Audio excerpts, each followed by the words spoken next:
Today's topic of histology slide is the pituitary gland.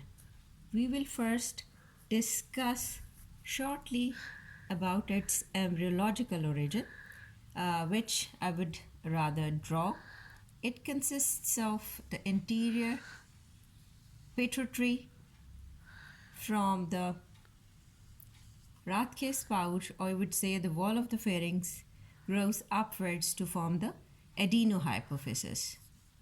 Then there is another part called as neurohypophysis, posterior pituitary, that forms from the downgrowth of the floor of the diencephalon, or would simply say that it comes from the brain. So two things are happening: ectodermal origin from the floor of the pharynx upwards, and the posterior lobe originating from the brain as a downgrowth. And during this procedure that occurs in an embryo, a cleft left behind, and you would see it as a pituitary gland that rests in the pituitary fossa lying in your skull in the middle cranial fossa. So that becomes anatomically one part, but physiologically it has to perform two different type of functions as they get originated from the two different sources. For its better understanding, now we will see there is a cleft in between as a remnant. Now, the part of the anterior pituitary now you are looking into is called as pars distalis, a part that is distally you would observe. And then there is a tuberosity-like upward part, you call it as pars tuberalis. Then you would see another part just behind the cleft or anterior to posterior pituitary, you call it as pars intermedia. So the three parts make your anterior pituitary. This posterior pituitary. Now,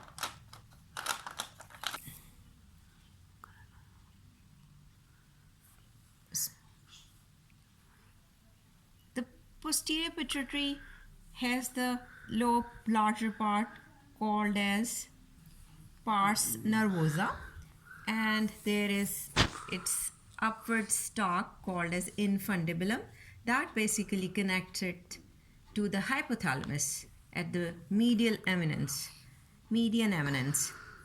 Now we have to discuss the histological feature in detail. So as you know, it is an endocrine gland, so ductless, needs well vascularity to pour its secretion into the blood. So remember the 4 C's we learned already as mnemonics. To remember the histological features, first there should be a connective tissue capsule around it, number 1, and we observe connective tissue septa with the reticular fibers in it as a connective tissue septa, number 2. The third thing is its well vascularity. They appear as a capillaries, fenestrated, sinusoidal. So put the third C. And the fourth C is, last but not the least, the cells of endocrine glands behave as if they are forming columns, clumps, or clusters. So you will see here so many cells appearing in groups.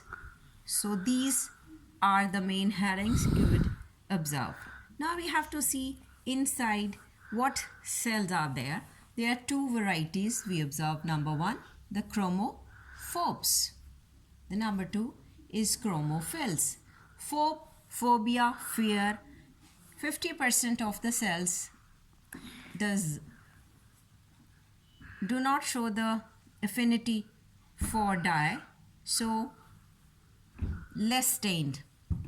50% of the cells